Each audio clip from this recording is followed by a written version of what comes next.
Bonjour, aujourd'hui je voudrais te donner un moyen facile de gagner des abonnés dans une grosse thématique, c'est-à-dire dans une thématique sur YouTube ou ailleurs qui est déjà très concurrentielle, où il y a déjà beaucoup de monde.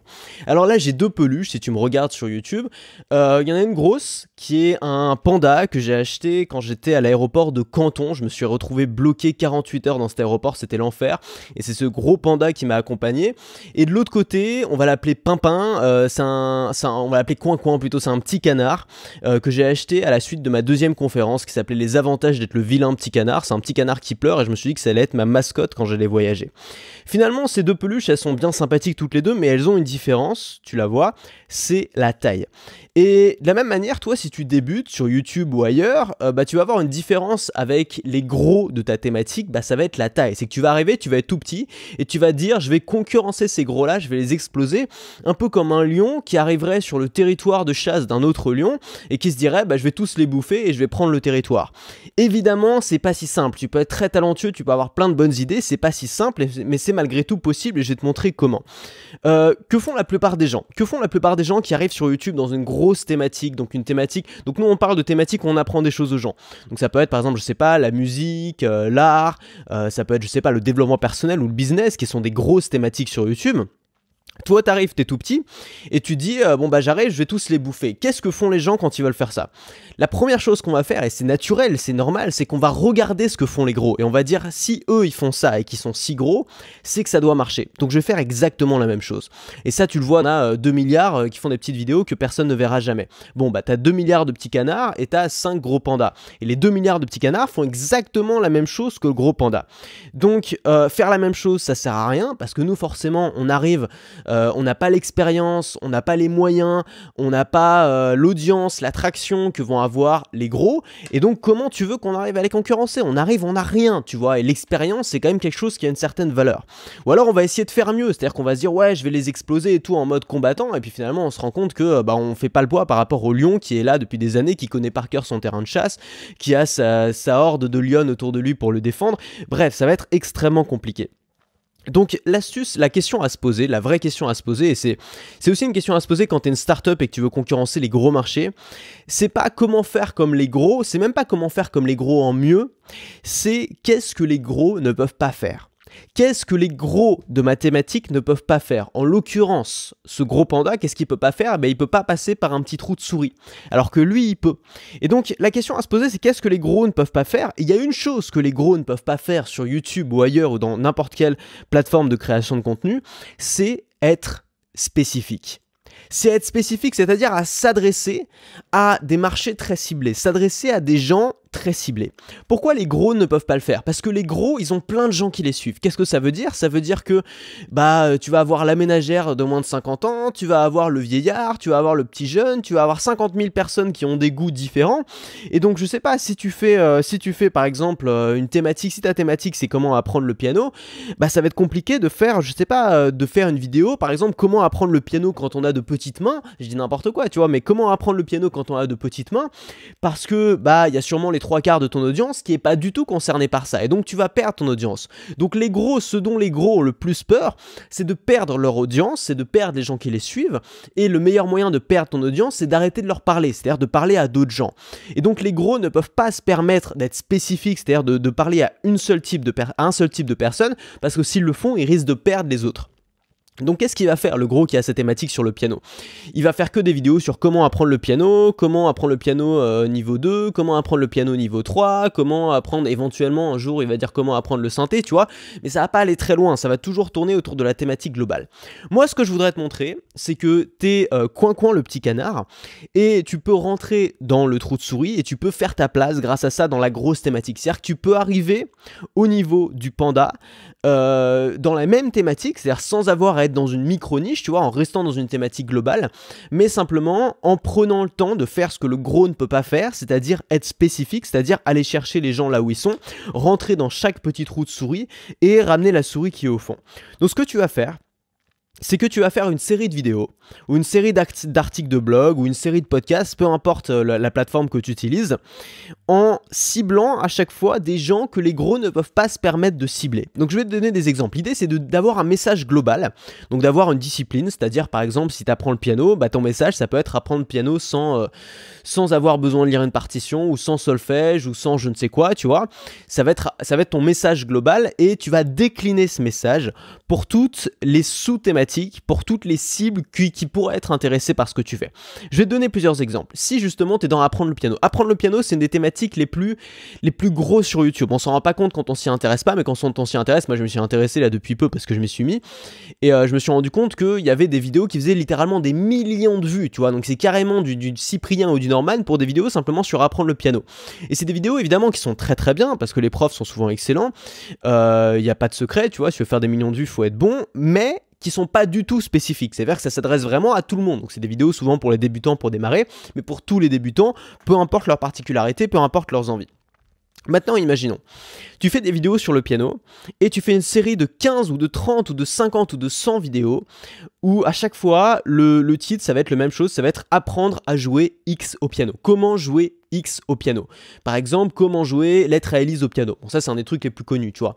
Mais comment jouer, tu vas aller chercher des musiques un peu spécifiques où peu de gens ont fait des vidéos là-dessus, mais que les gens adorent. Tu vois, des musiques au piano vraiment qui sont magnifiques à écouter. Et tu vas faire comment jouer X au piano. Et tu vas décliner toutes ces musiques. C'est-à-dire que les gens qui veulent apprendre à jouer une musique en particulier, bah, ils ont deux choix.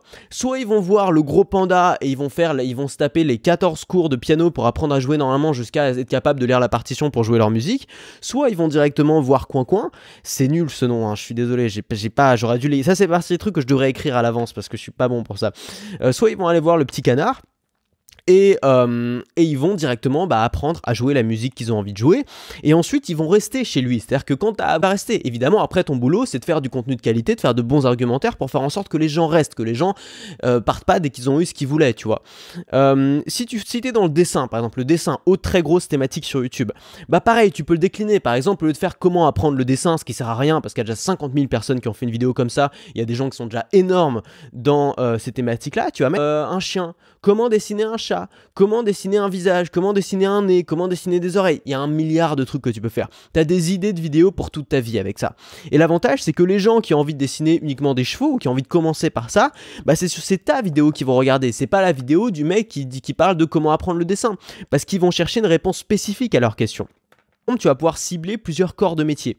Comment gagner du temps quand on est consultant? Comment gagner du temps quand on est boulanger? Comment gagner du temps quand on est ingénieur? Comment gagner du temps quand on est technicien? Comment gagner du temps quand on est webmaster? Etc, etc, etc. Évidemment, tu vas décliner un peu le titre, mais l'idée, c'est de cibler à chaque fois comment coder plus vite et à chaque fois de cibler un corps de métier et d'adapter ta méthode à cette personne-là. Imaginons que tu fasses du bricolage. Comment construire un nid à tourterelle? Pas comment construire une table ou comment construire une chaise, parce que tout le monde l'a déjà fait 1000 fois. Comment construire un nid à tourterelle? Les gens qui ont envie de construire un nid à tourterelle, c'est ta vidéo qu'ils vont regarder. Et ensuite, si tu arrives à les catcher, si tu arrives à être bon, ils vont rester chez toi. Imaginons que tu parles de vente. Comment vendre quand on est un artiste? Comment vendre quand on tient un magasin? Comment vendre XXXXX? C'est-à-dire que tu vas trouver des tas de déclinaisons. Au passage, comment vendre quand on est un artiste, à mon avis, c'est une grosse thématique parce que je reçois plein de questions meilleures que les gros. Ça te demande juste de prendre le temps, de regarder tous les gens que tu peux cibler dans ta thématique et de décliner ton message pour tous ces gens-là. Tu peux faire la même chose sur Facebook. Par exemple, si tu fais de la publicité Facebook et que ton but c'est de récupérer des adresses mail pour ensuite peut-être vendre des produits, tu peux décliner tout ça. Ce que t'offre Facebook, c'est génial, c'est que Facebook t'offre la possibilité de cibler les gens que tu vas toucher avec ta publicité. Donc par exemple, si ta thématique c'est manger cru, tu vas pouvoir faire, par exemple, 1, 2, 3, tu vas pouvoir faire 5 pages de capture différentes. C'est-à-dire 5 pages avec un formulaire pour que les gens te laissent ton mail différent. Et tu vas pouvoir cibler 5 catégories de personnes différentes avec ces pages-là. Par exemple, les femmes ou alors les hommes. Par exemple, comment manger cru quand on est diabétique. Par exemple, comment manger cru quand on veut prendre du muscle. Comment manger cru quand on fait du sport à côté, quand on a une vie intense. Comment manger cru quand on est jeune. Comment manger cru quand on est vieux. Et pour toutes ces catégories, tu vas faire une page de capture différente qui s'adresse à ces gens-là en particulier et tu vas faire une publicité différente qui va cibler, grâce aux outils de ciblage de Facebook, ces gens-là en particulier. Et c'est infiniment plus efficace et plus puissant de faire ça si tu veux développer une audience très rapidement que d'essayer de faire un message super large, genre comment manger cru, point, et d'essayer de cibler tous les gens qui a envie de manger mieux, qui soit trop gros, trop maigre, enfin pour n'importe quelle raison. Quelqu'un de trop gros va pas avoir les mêmes raisons que quelqu'un qui va être trop maigre pour acheter une formation ou pour écouter un contenu. Ça va être des raisons qui n'auront rien à voir. Et donc, tu vas devoir parler à ces gens de manière différente. Alors évidemment, tu vas me dire, oui, mais comment je fais? Parce que si j'ai fait un contenu sur un truc en particulier et qu'ensuite je fais un contenu sur un autre truc, les gens qui m'auront suivi pour ce premier truc, ils vont se sentir lésés. En vrai, non. Parce que si tu arrives à créer un vrai lien avec les gens, et ça va être tout le boulot qu'on fait ensemble dans ces contenus, tu vois, tout ce qu'on apprend dans les formations, c'est comment fidéliser son audience, c'est comment vendre. Alors c'est un peu la même chose, la vente et la fidélisation, parce que la vente, c'est pas seulement la vente de produits, c'est aussi vendre les concepts que tu as à vendre, c'est aussi vendre ton idéologie, c'est aussi vendre ta méthodologie. Donc ce que tu vas faire, c'est que dans ces vidéos, tu vas pas seulement faire des tutoriels plats et froids. Dans ces vidéos, tu vas distiller tes valeurs, tu vas distiller des petits trucs qui vont faire en sorte que les gens vont avoir envie de te suivre toi, parce qu'ils vont voir que tu es différent, parce qu'ils vont voir que tu es unique. Dans ces contenus, tu vas faire des argumentaires qui vont être des argumentaires efficaces. J'ai dû faire des dizaines de contenus pour t'aider à créer des argumentaires efficaces. J'ai fait plusieurs formations aussi là-dessus. On va pas revenir dessus, mais je continuerai à t'en parler. Si tu me suis, c'est que ça t'intéresse aussi. C'est comment construire une vidéo qui va vendre, pas forcément qui va vendre un produit, mais qui va vendre la vidéo, qui va vendre le concept que tu as à donner. C'est-à-dire pas juste une vidéo où les gens vont se dire « Ah ouais, c'est sympa, allez, next ». Une vidéo où les gens vont se dire « Waouh, putain, c'est génial, ça va changer ma vie. Tiens, je vais l'implémenter tout de suite, je prends des notes, allez hop, je passe à l'action. » Et puis je regarde la vidéo suivante. Une vidéo qui va changer la vie des gens.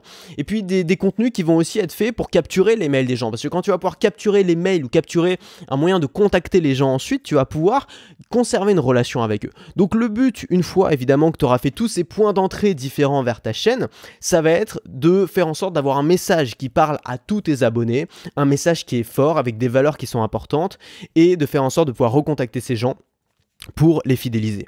Alors si tu veux aller plus loin, j'ai fait une autre vidéo que tu n'as peut-être pas encore vue, c'est une vidéo que j'ai mis en ligne avant-hier, qui s'appelle « Comment créer du contenu qui dure ». C'est une vidéo qui va t'apprendre à créer du contenu qui n'est pas jetable, pas du contenu qui a une date de péremption comme les yaourts chez Franprix. Du contenu que les gens vont pouvoir consulter des années et des années après, et du contenu qui va vraiment avoir de l'impact, qui va vraiment rester derrière toi. Bref, c'est une vidéo importante, tu peux aller la voir, je t'ai mis le lien en description, si t'es sur YouTube ça va apparaître ici, je sais pas comment ça se passe, on s'en fout.